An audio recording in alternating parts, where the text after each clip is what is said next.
दिलेर सिंधी जे अॼु जी गॾिजाणीअ में तव्हां सभिनी जो स्वागत आहे। अॼु जी जेका शख़्सियत असां सां मौजूदु आहिनि उन्हनि सां महाराष्ट्र जो लॻभॻि हर सिंधी वाक़िफ़ु आहे। उहे आहिनि सिंधी साहित्य अकेडमी जा अध्यक्ष, जिन खे हाणे राज्य मंत्री जे उपाधीअ सां नवाज़ियो वियो आहे, श्री गुरमुख जगवानी जी। गुरमुख जी, तव्हांजी अॼु दिलेर सिंधी जे हिन एपिसोड में स्वागत आहे। महिरबानी। सब खां पहिरियों त मां अॼु जेको बि कुझु आहियां हुन सचे साईं सतराम दास जी आशीर्वाद सां आहियां। सब खां पहिरियों सभिनी खे सचो सतराम, आयो लाल कयो थींदे। प्रोग्राम जी शुरूआत करण वक़्तु असां तव्हां खां पुछणु चाहींदासीं तव्हांजे अॼु ताईं जे शख़्सी सफ़र जे बारे में। मुंहिंजो जनम 1958 में सखर सिंध प्रांत में थियो जी। मुंहिंजी पढ़ाई सखर शहर में थी।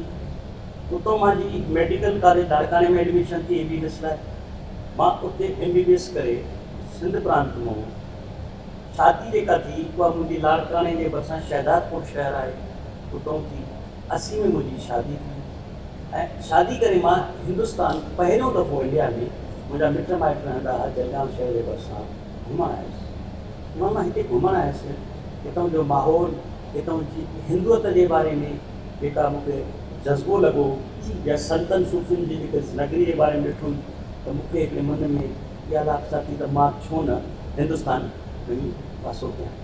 पोइ मां हिकु घुमी करे हनीमून करे 80 में मोटी ऐं मां 85 जून में जी सिंध प्रांत खां परमानेंट माइग्रेशन करे हिते जलगांव पहिरियों बॉम्बे में अची घर कयो, टिंकिंग रोड ते घर वरितो ऐं मुंहिंजा सौट रहंदा हुआ जलगांव में, उन्हनि सां गॾु मां बिज़नेस शुरू कयो। अहिड़े तरीक़े सां 1986-87 में मुंहिंजी जलगांव शहर में शुरूआत बिज़नेस थी। तव्हां सुठे नमूने MBBS कई, डॉक्टरी प्रोफेशन में आया, त तव्हां हिन सियासत जे क्षेत्र में कीअं पंहिंजा कदम अॻिते वधाया? मां हिंदुस्तान में जो आयो हुउसि त डॉक्टरी जे हिसाब सां आयो हुउसि, पर डॉक्टरी पेशे में ॾिठुमि त उन वक़्तु असां सिंध हुजे या हिंद हुजे, मरीज़नि खे जेसिताईं को लालच लोभन था ॾियो तेसिताईं डॉक्टरी पेशो नथो हली सघे। जी। मुंहिंजो मन उन करे लॻो मां बिज़नेस में हली वियुमि। बिज़नेस में वञण खां पोइ जलगांव शहर में मुंहिंजी जेका दोस्ती थी उतां जे जेके सिटिंग MLA हुयो सुरेश दादा जैन, उन सां थी। उनजे थ्रू मुंहिंजी एकनाथराव खड़से जेको अॼु जो भारतीय जनता पार्टी जो नाले वारो लीडर आहे, गिरीश महाजन जी, इन्हनि सां मुंहिंजी दोस्ती थी ऐं उन्हनि जी मदद सां मां भारतीय जनता पार्टी में पॉलिटिक्स में एंट्री कई। अच्छा, त तव्हांजो कोई फैमिली बैकग्राउंड जंहिंमें बि सियासत जा के क़दम अॻिते वधाइरा हुजनि? जेको सियासत जो कीड़ो आहे, जेको चवंदा असां जीन्स चऊं असां सिंधीअ में त कीड़ो ई चवंदासीं। सियासत जो जेको जीन्स आहे उहो असांजे वॾनि खां वठी असांखे मिलियल आहे। मुंहिंजो ॾाढो पाण ज़मींदारी ख़ानदान सां हुयो, उतां जो मुखी हुयो ॻोठ जो। मुंहिंजो चाचो जेको पहिरियों नगर सेवक जेके चवंदा UC काउंसलर, उहो थी रहियो हुयो ऐं मजलिस शोरा जेका ज़ियाउल हक़ जे दौर में जेके MNA या हितां जो MP करे चऊं उन में मेंबर थी रहियो। ऐं मुंहिंजो पिता साहब पाण 4 दफ़ा सिंध प्रांत मां इंडिपेंडेंट MLA चूंडिजी आयो हो ऐं हिकु दफ़ो एडवाइज़र टू CM साहब यानी मिनिस्टर दर्जे ते सिंध में रहियो। माना तव्हां उहो सॼो माहौल ॾिसी करे ई पलिया वॾा थिया आहियो? बसि पोइ उहो माहौल जो हुयो ऐं मूंते वधि में संतनि महात्माउनि जी वधीक आशीर्वाद हुई। शुरूअ खां हिकिड़ो जज़्बो हुयो, फादर खे ॾिसंदुमि शेवा कंदा रहंदा। चाचो मुंहिंजो पाण प्रेसिडेंट रहियो सखर म्युनिसिपल काउंसिल जो, उहो बि कमु कंदा रहा हुते शेवा जे। त उहा हिकिड़ी शेवा भावना जी जेका प्रेरणा असांखे वॾनि खां मिली, उहा हिकिड़े नस्ल में हलंदी आई ऐं उन प्रेरणा खे वठी करे मां बि पंहिंजे हिसाब सां पंहिंजे समाज जी शेवा जे लाइ जलगांव में शुरूआत 2004 में जंहिं महिल जलगांव में MLC जी सीट 50 सालनि खां जेका भारतीय जनता पार्टी न खटी हुई, न को मेंबर हुयो, पहिरियों दफ़ो जंहिं महिल मूंखे एकनाथराव खड़से चयो त बाबा तोखे हिते बीहाइणो आहे, त मां जंहिं महिल अभ्यास कयो त मूंखे एक्चुअली उन वक़्तु पूरी मराठी बि न ईंदी।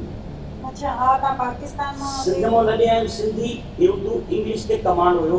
हिंदी मां हिते सिखियुमि थोरी घणी, पर मराठी ते एतिरो अपूरो न हो त मां परेशान थियुमि त मां MLC कीअं थींदुमि। लोकल स्थानिक स्वराज संस्था चवंदा आहिनि त चूंडियल माण्हू मां चूंडजी अचणु ॾाढो ॾुखियो आहे। कुझु जेका मुंहिंजी इलेक्शन हुई उहा नगर पालिका में जेके चूंडियल काउंसलर हुया उहे मूंखे चूंडींदा।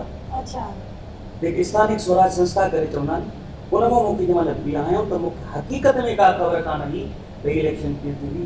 एकनाथराव खड़से साहब जेके हाणे रेवेन्यू मिनिस्टर रहिया आहिनि, भारतीय जनता पार्टी जा वॾा कदावर नेता आहिनि, उन्हनि मुंहिंजी एज महाजन उन्हनि मूंसां गॾु हुया, उन्हनि मिली करे ऐं सॼी भारतीय जनता पार्टी मिली करे मुंहिंजी ॾाढी मदद कई। ऐं मां पंहिंजो पाण खे उन ख़ुशि नसीब थींदुमि जो मूंखे रड़की साहिब मां मुंहिंजो आशीर्वाद मिली इलेक्शन में। ऐं मां सिर्फ़ु 6 वोटनि खां, जिते सिंधी जा वोट ई कोन हुया, 6 वोटनि खां 2004 दिसंबर में पहिरियों दफ़ो विधान परिषद में चूंड थी कई। तव्हांखे जाम सारियूं वाधायूं हिन जे लाइ। महिरबानी जी।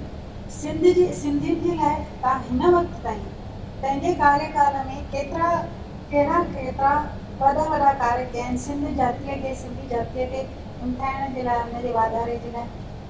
सिंधी जातीअ जो जेको सुवालु आहे त मां त चूंडजी आयुमि जनरल सीट ते, मां सभिनी लाइ कया, पर जंहिं महिल मुंहिंजी अॼु जीअं मां तव्हांखे ॿुधायो त 2004 खां पोइ ॿीहर मूंखे 2014 में अना पोस्ट करे MLC ॿीहर चूंडियो वियो मोदी साहिब जो हुयो ऐं मोदी साहिब जो मुंहिंजो सत्कार कयो वियो, उन वक़्तु सफ़र आहे। पर पहिरियों जंहिं महिल मां 2004 में चूंडजी आयुमि, उन वक़्तु वॾो में वॾो जेको मसइलो मुंहिंजे लाइ आयो सिंधी जातीअ जे लाइ, उहो हुयो त असां वटि उल्हासनगर में 855 बिल्डिंग खे government of Maharashtra J judicial department high court notice ॾिनो वियो त भई तव्हां इहे डिमोलिश कयो, इहे तव्हांजो इलीगल आहे। छो जो जेका असांखे ज़मीन अलाट थी प्लाट जे हिसाब सां 1 फुट ज़मीन ते कंस्ट्रक्शन करणी त असां उते 3-4 फुट कंस्ट्रक्शन करे वियासीं।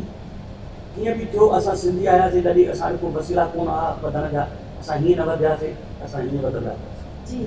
उहो जंहिं महिल मसइलो आयो, एक्चुअली बिल्डिंगूं 3000 खां मथियूं, पर नोटिफाइड 855 थियूं। 2005 में इहो मुद्दो मूं इलेक्शन जंहिं महिल मुंहिंजे इहो उल्हासनगर जे उन वक़्त जे भारतीय जनता पार्टी जा बालिका लीग हुया, इहे सभु आया ऐं मूंखे थी चऊं त साईं हीअ असांजो मसइलो शहर जे मथां संकट अची वियो आहे, तव्हां कुझु कमु मदद कयो हाउस में। मूं उन वक़्तु जेको असांजो स्पीकर हुयो, डिप्टी स्पीकर बसंत दावकर साहिब उल्हासनगर जा हुया, कल्याण जा, उन्हनि जे माध्यम सां, ऐं उन वक़्तु जेके मुंहिंजा अध्यक्ष हुया हाउस में नितिन गडकरी साहिब हुया, मूं नितिन गडकरी साहिब खां परमिशन वठी करे इलेक्शन जी ॾिनी ऐं सचे साईं जी लाल साईं जी अहिड़ी का रहमत थी त उहा लक्ष्य निधि नागपुर में मां जंहिं महिल 2005 दिसंबर में उहा ऑन रिकॉर्ड 1.25 कलाक उन लक्ष्य निधि ते बहस कई, न त जनरली लक्ष्य निधि ते 5-7 मिनट में फैसलो थियो।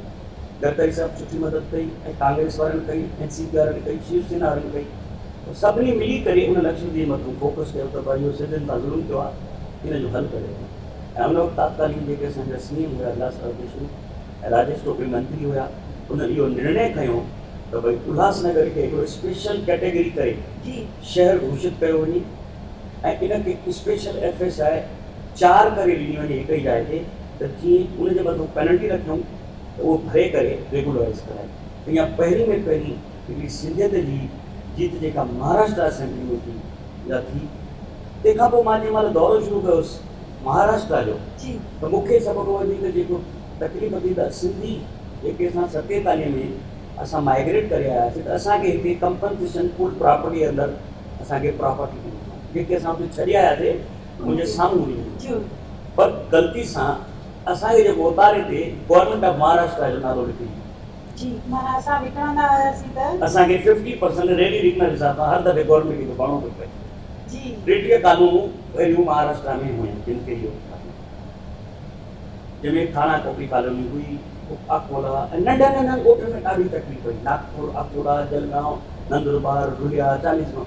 इहो मसइलो बि मां 2007 खां वठी जेकॾहिं पाठ पुराओ कयो, एक्चुअली 5 खां कॾहिं लॻूं 6 खां 2007 जे अंदरि गवर्नमेंट ऑफ महाराष्ट्र हिकिड़ो नोटिफिकेशन GR कढियो, जंहिंमें इहो क्लियर कयूं ऐं इहा हिकिड़ी वॾी फ़ख्र जी ॻाल्हि असांजे लाइ त पहिरियों दफ़ो गवर्नमेंट ऑफ महाराष्ट्र जी हिस्ट्री में GR में नालो लिखियो त भई माननीय आमदार गुरमुख जगवानी जी विनती अनुसार हे जेको निर्णय हुयो इहो ग़लति थियलु उन वक़्त जो, उनजी चूक दुरुस्ती करे ऐं असांखे 3 कालनि खे 2 सप्ताह जेके चवंदा आहिनि B टर्नओवर खां मुक्त करे असांजी प्रॉपर्टीज़ खे A टर्नओवर में कयो वियो ऐं असांखे उन जे लाइ विदाउट कंहिं जे कंपनसेशन भरिजे, को दंड भरिजे, का पेनल्टी भरिजे, हिकिड़ो रुपयो वठी करे मात्र रुपए ते उहा प्रॉपर्टी असांजे नाले ट्रांसफर थी, जंहिंमें मां सम्झां थो त महाराष्ट्र जे अरबनि त करोड़नि का शइ कान्हे, एॾो वॾो असांजे सिंधियुनि जो फ़ाइदो। जाम फ़ाइदो थियो, इहो त इहा हिकिड़ी वॾी उपलब्धि हुई। तंहिंखां पोइ नेशनलिटी जे लाइ मां डुकियुमि, मां सोनिया गांधी सां बि मिलियुमि। उन वक़्तु जेके असांजे सिंध प्रांत मां सिंधी लॾे था अचनि तकलीफ़ुनि जे लाइ, उनखे ॾाढी तकलीफ़ हुई। मां माननीय सोनिया गांधी सां हिकिड़ो पोइ मिलियुमि, डेलीगेशन वठी। उन वक़्तु जे तात्कालीन होम मिनिस्टर सां मिलियुमि, भई दौड़ कई। ऐं मूंखे वरी फ़ख्र सां इहो चवणो थो पए त हिन दफ़े जेका भारतीय जनता पार्टी सरकार थी, इन जे माध्यम सां असांजा इंदौर जा ॿाहिरि राजन साहब हुया, उहे बि गॾु हुया, सिंधी काउंसिल ऑफ इंडिया हुई, भारतीय सिंधु सभा हुई। सभिनी जे हिकिड़ी मिली जुली कोशिशि सां असांजी भारतीय जनता पार्टी जी सरकार लखनऊ में असांजा सिंधी काउंसिल जा जेके प्रेसिडेंट आहिनि लधानी साहब, उतां जा नानक चंद असांजा नगर सेवक रहिया आहिनि, उन्हनि मुरली आहूजा जी, सभिनी मिली करे असांजा जेके सोशल एक्टिविटी में जंहिं मूंखे एक्चुअली सोशली नालो उहो आहे असांजो मुरली अदनानी साहब। मां उनजे बारे में पोइ ॻाल्हाईंदुमि। उनजे माध्यम सां बि असांजी सभु कोशिशूं कयूंसीं, किसान साथ गॾु हुया। ऐं असां गवर्नमेंट ऑफ इंडिया खां हींअर जेके GR पास कराया आहिनि, उहे असां सिंध जे लाइ ॾाढा ॾाढा ॾाढा फ़ाइदे वारा आहिनि ऐं उहे इम्प्लीमेंट थी रहिया आहिनि। जी बिल्कुलु, इहा तमामु ख़ुशीअ जी ॻाल्हि आहे। सभिनी दर्शकनि ताईं इहा तव्हांजे माध्यम सां पहुचे थी इहा ॻाल्हि डायरेक्ट, इहा असांजे लाइ तमामु ख़ुशीअ जी ॻाल्हि आहे। गुरमुख जी, तव्हां ॿियो दफ़ो तव्हां हिते MLC जे तरफ़ां चूंडिजी आया आहियो। पंहिंजे हिन कार्यकाल जी तव्हां असांखे अहमियत बि ॿुधायो ऐं तव्हां हिन वक़्त ताईं केतिरा कार्य कया आहिनि, उन्हनि जे बारे में बि असांजे दर्शकनि खे तव्हां कुझु ॿुधाईंदा? पहिरियों त मां इहो चवंदुमि त मेरे हिस्से से ज़्यादा, साईं को शुक्र कना तो मेरे हिस्से से ज़्यादा तूने मेरी थाली में परोसा है। कितनी भी मुश्किलें हों, ऊपर वाले मुझे तेरे पे भरोसा है। छीन कर खाने वाले का कभी पेट नहीं भरता और बांट कर खाने वाला कभी भूखा नहीं मरता। इन फार्मूले ते अमल कंदे असांजे साईं जे चवण ते असीं जॾहिं खां MLC मां दुम त मां उन कांग्रेसी सरकार ई असांजी सिंधी साहित्य अकेडमी जेका असांजे सिंधियत जे लाइ तमामु ज़रूरी हुई उहा बंदि कई। 15 सालनि खां उहा अकेडमी बंदि पई हुई। विच में कुझु 3-4 महीननि जे लाइ डॉक्टर दयाल आशा खे अध्यक्ष करे खोलियूं, पर बजट व्यवस्था माना जेका असांजी हुई, जेके सिंधियत जे वाधारे जे लाइ गवर्नमेंट जे तरफ़ां सहूलियतूं ॾियण वारी असांजी अकेडमी हुई, उहा अकेडमी ई बंदि पई हुई। अच्छा, 2014 खां पोइ जीअं मां वरी ॿिए चूंडिजी आयुमि त मां उनजी कढ लॻुसि बंदि पियल अकेडमी खे खोलण जे लाइ।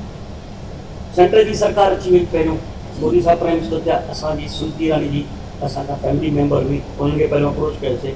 NCPS जी नई स्थापना शुरू कईसीं। पहिरियों NCPS तमामु वॾो गुरुद्वारो आहे असांजे लाइ, जेको सिंधियत लाइ कमु करे रहियो हुयो। उन में मूंखे मेंबर करे खयो वियो ऐं मूं पहिरीं मीटिंग में मैडम सुमती रानी सां जेका पहिरीं मीटिंग थी असांजी थी पई, उन वक़्तु बजट हुयो असांजो 4 करोड़ रुपया।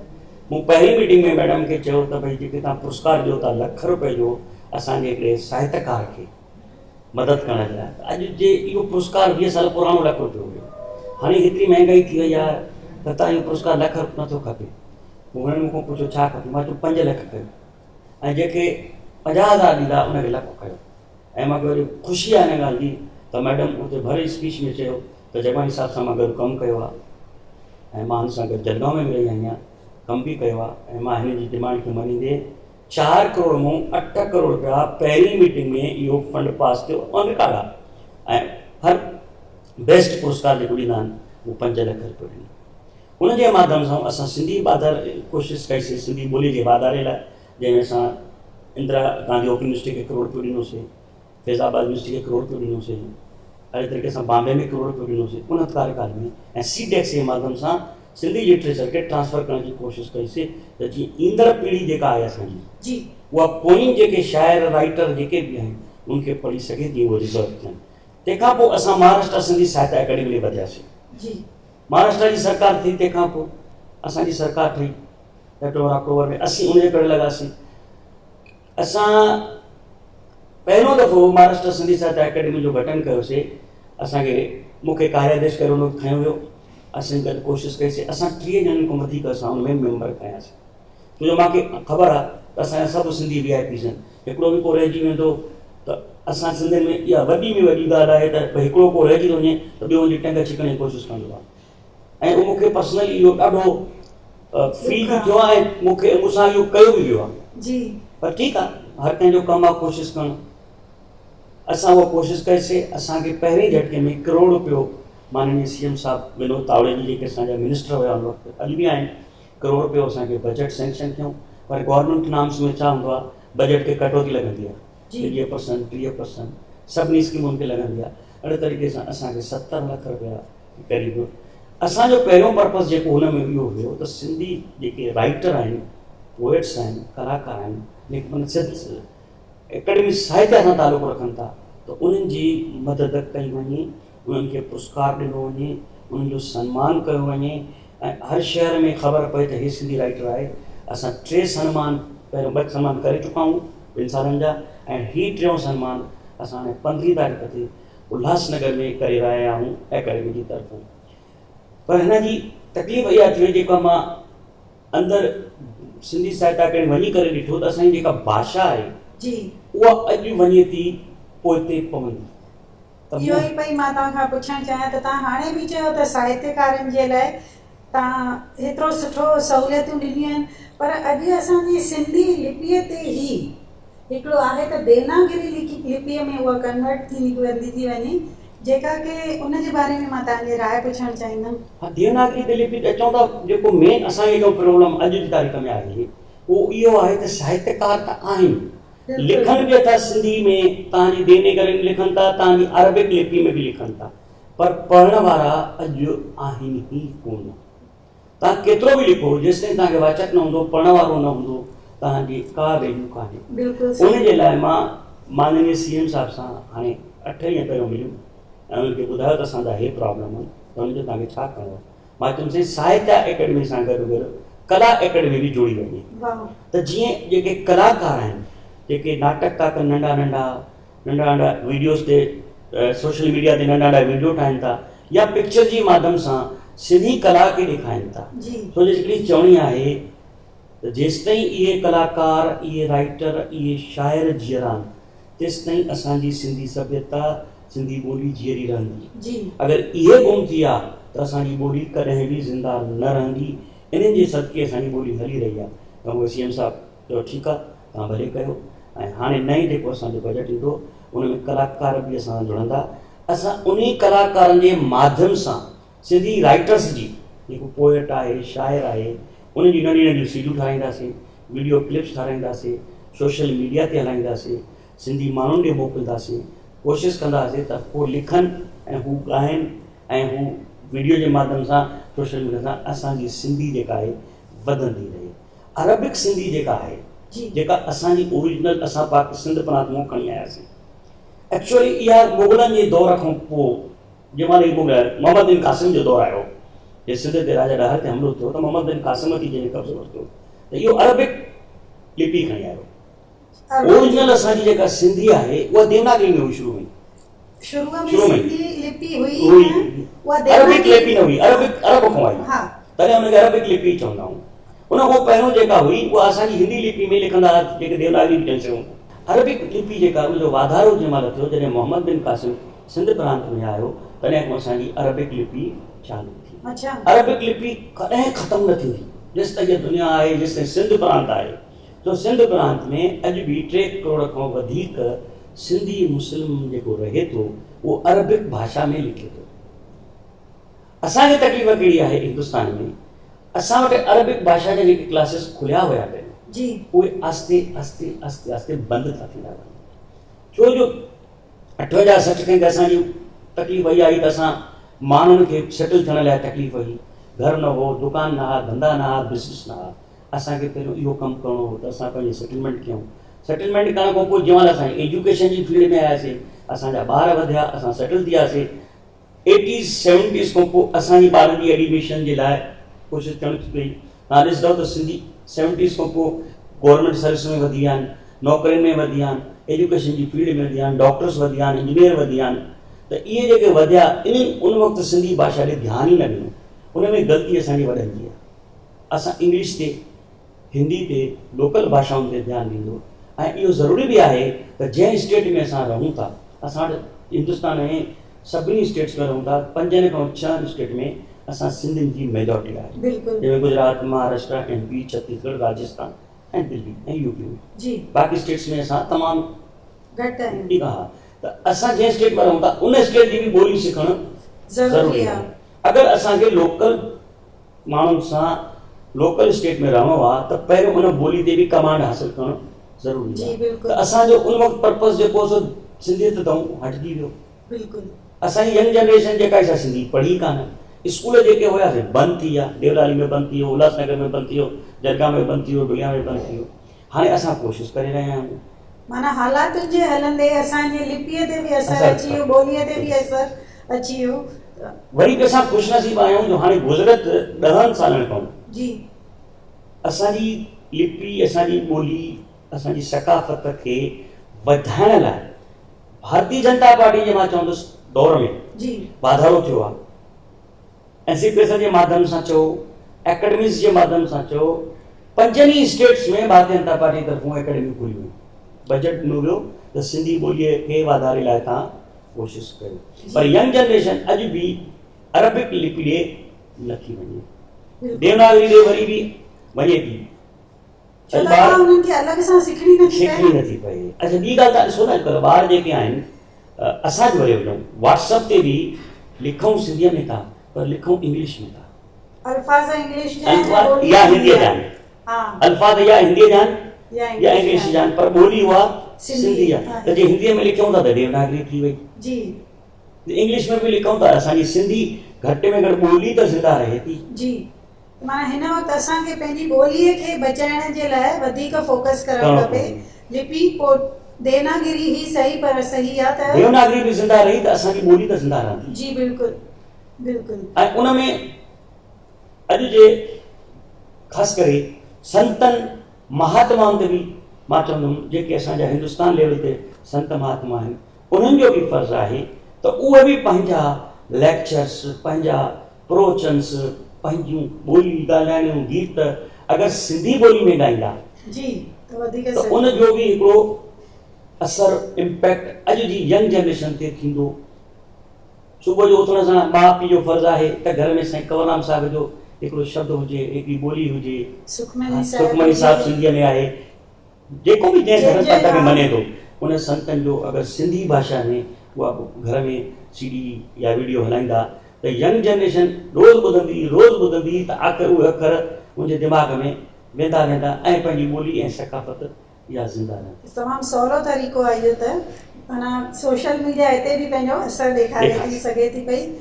असां त भाषा खे तॾहिं ॻाल्हायूं था भाषा जे लाइ, भाषा जे बचाव जे लाइ, भाषा खे वधाइण जे लाइ, पर अॼु जूं हालतूं त जेके ॾिसी करे दिलि खे तमामु दुख थो थिए त उहो आहे जो असांजा केतिरा सिंधी भाउर पंहिंजो सिंधी धर्म मटाए करे ईसाई धर्म था अपनाइनि।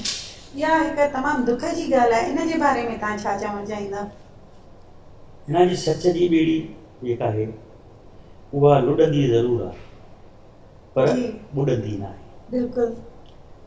हिंदू धर्म जेको असांजो आहे, जेके असां चऊं था सिंधियुनि जो ख़ासि करे, असांजो इष्ट देवता आहे झूलेलाल जी, पर असां में एतिरा फाटा फूटी आहे धर्म जे नाले सां। को कहिड़े धर्म में वियो, के कहिड़े पंथ में वियो, के कहिड़े पंथ में वियो, को कहिड़े पंथ में वियो। असां विसारे छॾियोसीं त असां सिंध जी संतनि जी जेका नगरी सिंध हुई, असां उतां लॾे आहियूं। संतनि जी एॾी रहमत आहे सिंध जे मथां, सूचनो संतनि जी।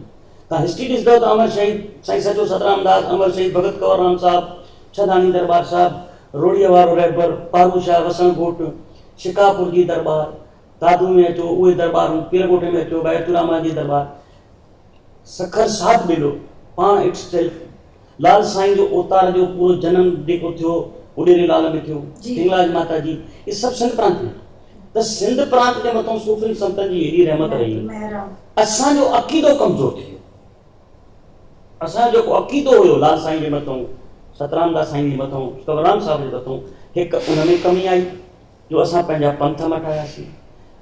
असांजे संतनि जो बि फर्ज़ु आहे त असांजे हिंदू धर्म जा जेके सिंधी हिंदू आहियूं उन्हनि जे मथां एतिरो अक़ीदो पक्तो कनि त भाई हिंदू धर्म खां वधीक दुनिया में का शइ कान्हे। छो जो असांजो अॻे चवंदा मुंहिंजी दर जी सकाफ़त जेका आहे 5 साल आहे, हाणे चवनि था 9000 साल पुराणी, 10,000 साल पुराणी असांजी सिंधी सकाफ़त अथव। माना असां एॾो पुराणो धर्म जा पठिया आहियूं। त ॿी ॻाल्हि आहे गुरबत। जेका हिंदुस्तान में असां ॾिठोसीं त मुख़्तलिफ़ आंकड़ा था अचनि, को चए थो 60 लख ऐं को, असांजे हिसाब सां हिंदुस्तान में असां सिंधी हिंदू 1 करोड़ जे लॻभॻि आहियूं। 25 लख सिंध प्रांत में अलॻि आहिनि पाकिस्तान में, ऐं वर्ल्ड जे अंदरि 20-25 लख थींदा, त अप्रोक्सीमेट 140-150 जे करे असीं सिंधी पूरे वर्ल्ड में आहियूं, जंहिंमें 1 करोड़ जी पॉपुलेशन असांजी इंडिया में पहुची आहे। उन 1 करोड़ पॉपुलेशन में अॼु बि असांजे सर्वे जे हिसाब सां 25 खां 30% ग़रीबी रेखा खां हेठि था रहनि, जेके रोज़ पापड़ कनि था, विकिणनि था, स्त्री कनि था। हक़ीक़त ॿुधायो, जी सही आहे। मर्द सुबुह जो वञनि था रोज़ रोज़गार ते, शाम जो कमाइनि था त खाइनि था, या के मंथली बीठल आहिनि त 8, 10, 15 हज़ार। त उहे जेके 30% सिंधी आहिनि, उन्हनि खे असां अगरि मथे वधाइण जे लाइ, उनकी ज़िंदगी खे सुठो करण जे लाइ उन्हनि खे रोज़गार जी सहूलियतूं ॾिनियूंसीं, उनखे रोज़गार ॾिनोसीं, त जेको लाड़ो कृष्ण खे ग़रीबनि जो थिए थो, त उहो लालच विझनि था, अचो तव्हांखे असां पैसा ॾींदासीं, असां तव्हांखे धंधा ॾींदासीं, असां तव्हांखे बिज़नेस ॾींदासीं। इहो जेको फैक्टर आहे, अगरि असां घटि कयोसीं त इन्हनि में असांजे संतनि खे बि मां रिक्वेस्ट कंदुमि, असांजा उद्योगपति सिंधी जेके आहिनि उन्हनि खे बि रिक्वेस्ट कंदुमि, सोशल एक्टिविटीज़ में जेके सिंधी आहिनि फील्ड में, भारतीय सिंधु सभा हुजे, असांजी सिंधी काउंसिल ऑफ इंडिया हुजे, ॿियूं उल्हासनगर जूं हुजनि, सभु गॾिजी करे हिकु मुश्त हिकिड़ो प्रोग्राम ठाहिनि। उन प्रोग्राम जे माध्यम सां इन ग़रीबीअ खे कीअं हटाए वञे, इन जे लाइ इंटरनेशनल अलायंस वारा बि तयारु आहिनि मदद करण लाइ, त सॉलिड प्रोजेक्ट खणी अचो, असां तव्हांखे फंडिंग कंदासीं। मां कोशिशि इहा कंदुमि त ईंदड़ 3 सालनि में जेको कार्यकाल हलंदो असांजो, सिंधी फ़नकारनि खे एतिरो मथे आणूं जो उन्हनि जो मान सम्मान थिए, उहो रिकग्नाइज़ करे सघनि। अॼु कलाकार असांजा ॾाढा तकलीफ़ में, जी बिल्कुलु। सिर्फ़ु मां त पहिरियों दफ़ो मां सिंधी का उल्हासनगर में पहिरियों मां मुशाइरो कयो सिंधीअ जो, त भई जीअं सिंधी अकेडमी ठही 2016 में हाणे, त मां पहिरियों चयो त भई तव्हां पहिरियों ई उते मुशाइरो कयो जी। हुन असां मुशाइरो करण हली थोरा खां पोइ, त तव्हां यकीन कंदव त उल्हासनगर जे टाउन हॉल में जेके स्टेज ते शाइर हुया उहे 20 हुया, ऐं जेके ॿुधण वारा हुआ उहे 15 हुआ। गुरमुख जी, तव्हां सां असां जेतिरी देरि हाणे ॻाल्हायो आहे त तव्हां बार संतनि जो, पीरनि जो नालो खयो आहे, ऐं तव्हां असांखे ॿुधायो त असांखे पंहिंजो अक़ीदो हुन में अञा मज़बूत करणु घुरिजे। तव्हांजो कोई शख़्सी अनुभव पीरनि सां, संतनि सां? शख़्सी अनुभव घणा ई आहिनि। मां साईं मां समाज जे लाइ, पंहिंजे लाइ घणई दफ़ा शीश वरिती आहे ऐं उन आसीस में सक्सेस थी। साईं जन के साईं साधराम साहब जी, जॾहिं मुंहिंजी इलेक्शन पहिरीं थी, रिज़ल्ट अचणो हो, सुबुह जो राति जो साईं जो फ़ोन आयो, सिंध प्रांत मां राजा साईं जो फ़ोन आयो, जेकी साईं जा वॾा आहिनि, गुरू मां जी साईं, मूंखे प्यार सां चवंदा आहिनि गुरू मां जी साईं, सुभाणे जो रिज़ल्ट आहे, मां तो पास चई खड़से साहब का थिया, ख़बर हुन सही बात करते हैं खड़से जेके बीजेपी जा, बात मुझे घर सुम्या ही पिया, रात जो 2:30 बजे जी ॻाल्हि आहे, सुबुह जो रिज़ल्ट हुयो, चई सुम्या पिया, मिठाई पई थी घर में, मां तो पासे चई मिठाई खणी खाराए चयसि। मां चयुमि साईं एॾो कॉन्फिडेंस, चई असां तोखे चऊं था तूं सुबुह खटी में, असां तोखे 1:30 बजे फ़ोन करे तोखे वाधाई ॾींदासीं। ऐं तव्हां यकीन कंदव असांजी हारियल सीट पहिरियों 2004 जी, जंहिंमें मूंखे काई उमेद न त मां खटंदुमि, सिर्फ़ु 6 वोटनि सां मां खटियुमि, ऐं 1:30 बजे रिज़ल्ट आयो, मथां साईं जो फ़ोन आयो ऐं आशीर्वाद जी मिठाई खाराइण घुरायूं। अहिड़े तरीक़े सां 2008 में मुंहिंजे मथां हिकिड़ो वॾो प्रॉब्लम आयो, ज़ात मुंहिंजी पंहिंजी पर्सनल खे मूंखे ब्रेन ट्यूमर थी पियो। ब्रेन ट्यूमर जलगांव में इलेक्शन हुई, मेंबर पार्लियामेंट जी उहा ख़तमु थी, रिज़ल्ट वारे ॾींहुं मूंखे उते वठी आया, MRI करायूं, त डॉक्टर मूंखे डायग्नोस कयो त भई तोखे 3.2 जो MM जो मिड ब्रेन ते हिकिड़ो वॾो ट्यूमर आहे, जेको एॾो वॾो आहे जो हिन वक़्त सां पिंगारियो पियो, ऐं मूंखे रातो की राति खणाए करे बम्बई डॉक्टर सिंगल वटि बॉम्बे हॉस्पिटल में एडमिट कयूं।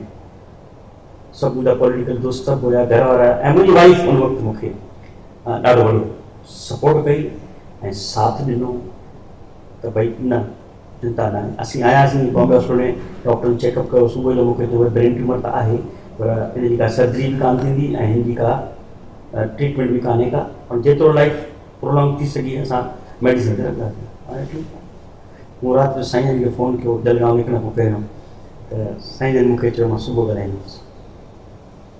सुबुह जो 6:30 7 बजे मां बॉम्बे हॉस्पिटल वञा थो, साईं जो फ़ोन आयो, क्लिकर के गुरु निरंतर साईं ये छा अलामतूं साईं हे ब्रेन ट्यूमर डायग्नोस थियो त साईं जे वात मुंहिंजे अखर निकिता उन्हनि मुंहिंजी ज़िंदगी मटे छॾी साईं जन मूंखे क्लिकर चयो गुरु नाने खे माना सचे साईं खे सतराम दादा खे तूं घणा कम वठणा तोखे सिंध ते घणा कम वठणा अथसि तोखे कुझु न थींदो 3 ॾींहंनि खां पोइ मां तोसां वरी ॻाल्हाईंदुमि मां हाणे थो मान सरोवर मुंहिंजो मोबाइल बंदि रहंदो 3 ॾींहंनि खां पोइ मां तोसां ॻाल्हाईंदुमि तोखे कुझु न थींदो इहे वचन जंहिं महिल साईं वात में निकिता त 3 ॾींहं डायग्नोस हलंदी रही ठक एक्ज़ैक्ट 3 ॾींहं उहे बि टेस्ट कयूं उहा टेस्ट पूरी थी त मुंहिंजा माइट सभु खिलनि पिया वेठा मां चवां तव्हां खिलो था पिया चई न खिलो हिन करे था अॼु डॉक्टर चयो आहे त ब्रेन ट्यूमर त आहे पर उहो ट्यूमर न आहे जंहिंजे करे को इलाज न हुजे हे ट्यूबरकुलोमा जो ट्यूमर थियो आहे ॿाहिरों इन्फेक्शन थी आहे उनजी ट्रीटमेंट आहे ऐं 6 महीना ट्रीटमेंट हलंदी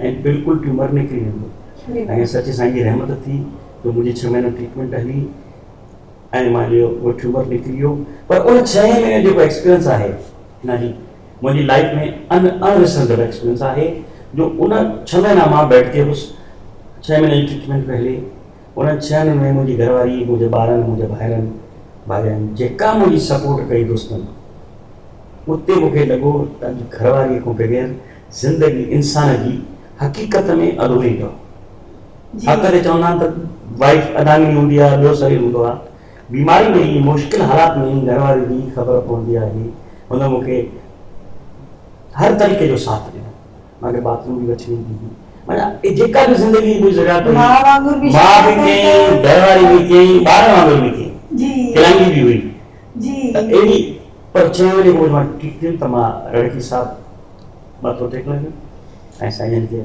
हथ ॿधी करे चयो साईं तव्हांजी आशीष थी त साईं जन खिली करे चयो असां त नाने साईं खे सचे सतराम खे अरदास कईसीं तुंहिंजे लाइ पर को अहिड़ो ग़रीब अथई जंहिंजो तुंहिंजे हथों जाने अनजाने में कमु थियो आहे ऐं उन्हीअ ग़रीब जी नाने साईं ते वॾी जेका तुंहिंजे लाइ बास बासी या पूजाऊं कयूं या साईं खे अरदास कई उहे अरदास बि कंहिं ग़रीब जी हुते घणी थी तंहिंखां पोइ अॼु खां पोइ को बि ग़रीब घर ते अचे त गुरू खे ख़ाली न मोटाइजे जेका थी सघे पंहिंजी कोशिशि करे उनजो कमु करण जी कोशिशि कंदा आहिनि उन्हनि वचन खे खणी मां उन खां पोइ हलंदो आहियो आहियां ऐं मूंखे हिन में फुल सपोर्ट मुंहिंजी घरवारी जी आहे असांखे हाणे इहा बि ख़बर पए सो माना प्रैक्टिकली इहो बि अनुभव थियो त साईं हर कंहिंजे मथां हिकु ज़िमेदारी रखी करे मोकिलींदो आहे इहा तव्हांजे मथां सिंधियत जी ज़िमेदारी तव्हांजे कुलनि ते साईं जन रखी मोकिलियो आहे तव्हांखे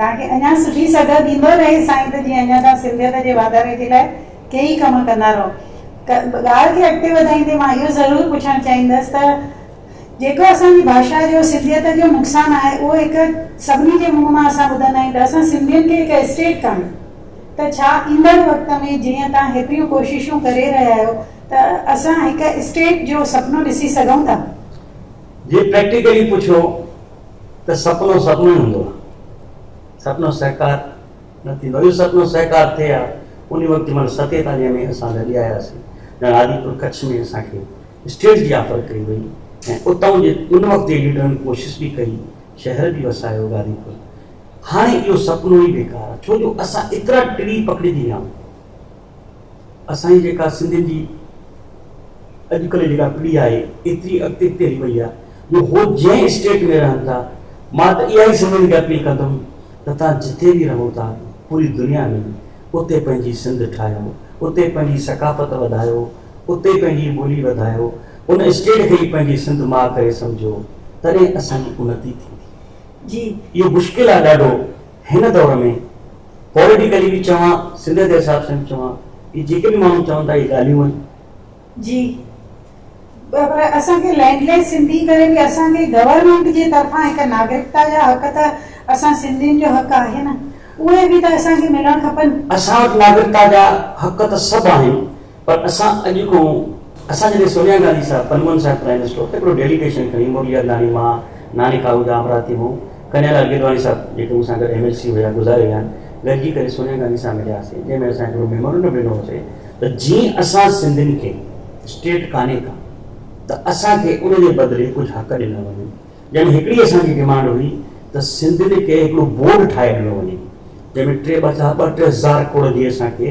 ग्रांट ॾिनी वञे त जीअं असां हिंदुस्तान में ग़रीब सिंधियुनि जे लाइ उनजे माध्यम सां कमु कयूं, जीअं ॿियनि क़ौमुनि खे, जीअं मौलाना अब्दुल कलाम आज़ाद बोर्ड आहे, उन्हनि खे पैसा ॾींदी आहे सरकार, ऐं उहे ग़रीब मुस्लमाननि खे उन में बग़ैर इंट्रस्ट जे पैसा ॾींदा आहिनि, धंधे करण लाइ पैसा ॾींदा आहिनि, एजुकेशन लाइ पैसा ॾींदा आहिनि, मेडिकल लाइ पैसा ॾींदा आहिनि। साॻे तर्ज़ ते असां डिमांड कईसीं सोनिया गांधी खां त असांखे इहो बोर्ड ठाहे ॾिनो वञे, जंहिं माध्यम सां असां बि जिते लैंड लेस आहियूं, असां वटि स्टेट कान्हे का, त घटि में घटि हिन जे माध्यम सां ऐं वधि में वधि सिंधी असां टैक्स पेयर आहियूं इंडिया जा। जी बिल्कुलु, वधि में वधि असां टैक्स पेयर आहियूं। जी, त उहे टैक्स जे माध्यम सां असांखे रेवेन्यू ॾिनो वञे त असां उन्हनि ग़रीबनि जी शेवा कयूं। उन वक़्तु जा हाथी हिकिड़ो सिंधु भवन ॾिनो वञे दिल्ली में, जिते असां पंहिंजे झूलेलाल साईं जी वरी का मंदरु ठाहियूं या भवन ठाहियूं। जीअं असां बि किथे जीअं चवंदा आहियूं असां मुल्क था वञूं, ॿिया चवंदा आहिनि कहाँ जा रहे कि गांव जा रहे, त असां बि चई सघूं त भई असांजो दिल्ली में हिकिड़ो या असांजो कच्छ में या हिकिड़ो सिंधु भवन आहे, जिते असां वञी करे 2 ॾींहं पंहिंजो कार्य करे सघूं। इहा डिमांडूं असां उन वक़्त जे मनमोहन सिंह सां रखियूंसीं। इन खां पोइ ॿियूं डिमांडूं कोन हुयूं, नागरिकता जी हुई, ॿियूं हुयूं। असांजे करेंसीअ ते सिंधी भाषा में नालो अचे, इहा बि डिमांड हुई। यानी 6 जनवरी ते झांकी निकिरे, इहा बि डिमांड असां कईसीं, जंहिं ते जवाबु असांखे छा ॾिनो मैडम त भई जीअं त तव्हां जंहिं स्टेट में रहो था उहा तव्हांजी स्टेट आहे, उहा झांकी तव्हांजी झांकी आहे। असां चयो भाई झूलेलाल जे नाले सां हिकिड़ी झांकी करी वञे जी, त चई इन ते असां गौर कंदासीं। हिन कार्यकाल में असां तव्हांखां इहा उमेद रखी असां हिन कार्यकाल में ईंदड़ सरकार जेका ठहंदी असांजी, असां उन्हनि ताईं इहा ॻाल्हि पुॼाईंदासीं त बाबा घटि में घटि असांखे हिकिड़ो सिंधी बोर्ड, असांजी झांकियूं असांजी सभु ॾिनियूं वञनि, त जीअं असां सोनिया गांधी सां मिलण खां पोइ असांजी जेका हाणे नई सरकार ठहंदियूं, असां नई सरकार सां डिमांड कंदासीं त असांजे झूलेलाल जी झांकी ॾिनी आहे 6 जनवरी ते ॾिनी वञे, असांखे सिंधु भवन ॾिनो वञे, असांखे सिंधी बोर्ड ॾिनो वञे, ऐं ॿियूं जेके नंढियूं नंढियूं तकलीफ़ूं आहिनि उहे दूरि कयूं वञनि, त जीअं सिंधी समाज जो ख़ासि करे असांजी गुरबत जेका आहे जी, इहा दूरि कई वञे इन माध्यम। हाणे तव्हांजे हिन कार्यकाल में बि तव्हांजे मथां असांजी चङियूं आशाऊं आहिनि, ऐं तव्हांजे हर कार्य में हर सिंधी अकेडमी, हर सिंधी सभा, नंढी हुजे चाहे वॾी हुजे, ऐं असांजो दिलेर सिंधी चैनल बि तव्हां सां इन कार्य में हमेशह तव्हां सां आग्रही रहंदो, ऐं तव्हांखे असां तव्हांजे कार्यकाल जूं शुभकामनाऊं था ॾियूं पिया। गुरमुख जी, हिकिड़ो सवाल मां ज़रूरु पुछणु चाहींदमि त अॼु असां सां गॾिजी करे असांजे चैनल ते अची तव्हांखे कीअं लॻो? तव्हांखे त मां वाधायूं थो ॾियणु चाहियां, छोरी त पहिरियों ॼण खपनि त हिकु नए कम जी तव्हां शुरूआत कई आहे।